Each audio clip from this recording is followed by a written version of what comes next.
Namaskaram, welcome back to the roots. Today's personality, yes, Ubaya Bharati. Ubaya Bharati was a scholar. She was wife of Mandana Mishra. He was also a scholar. Both of them were Vedic scholars. They lived during the period of Adi Shankara. So once Adi Shankara was on Jaitra Yatra and he was visiting many places and he met Mandana Mishra and he asked him to take part in debate. The debate was between Adi Shankara and Mandana Mishra. And he also said if Mandana Mishra is defeated, then he has to become a sannyasi. And Adi Shankara made Ubaya Bharati, that is Mandana Mishra's wife, as a judge. So she was given that responsibility of judging, and she agreed for that because she herself was a great scholar and she was specialized in the principles of Vritam, Satyam and Magatattvam. So Adi Shankara felt that she was the right person to evaluate or judge. It began and both of them argued. Ubaya Bharati had to listen very carefully to the arguments and counter arguments because it was happening between two great scholars. And the result was announced. Adi Shankara was a winner. So she was very unbiased and she explained why she announced that Adi Shankara was a winner. Then Mandana Mishra agreed to become a sannyasi. Ubaya Bharati also wanted to become sannyasi, so she also went with her husband. And they lived in a hermitage near the Ganges river. And there Ubaya Bharati used to teach to other women the Vedas, Vedantas, Upanishads and everything. So spiritual teachings were done by Ubaya Bharati to women of those areas. And she always felt that everyone should have a vision of Atma. To have the vision, to realize the vision, it is very necessary to remove ego. If we don't remove ego, we don't even feel that there is a Atman within us. So that was her main teaching.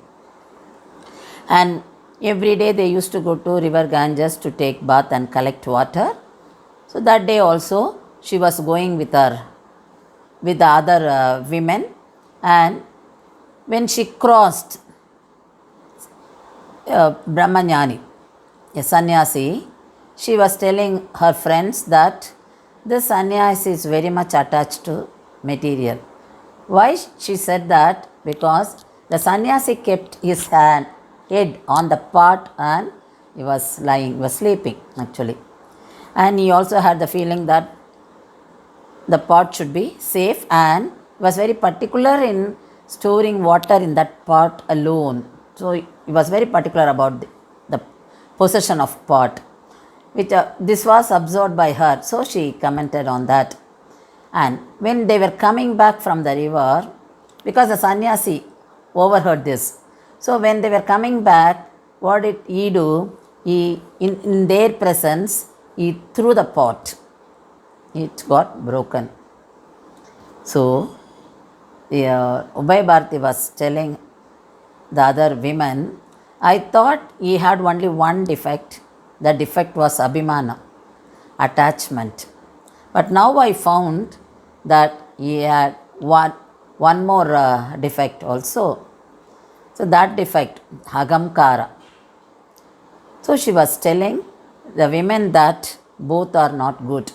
And a sannyasi cannot have these two qualities. One is attachment, that is abhimana. The other one, ego, agamkara. And sannyasi heard all this, and he slowly was thinking on that, and he realized his mistake, that he was very attached to that pot, and he felt that what he was doing was not right. So you can imagine the intelligence and the preaching of Ubaya Bharati. She toured the entire country, India, and she preached the path of wisdom to all the people.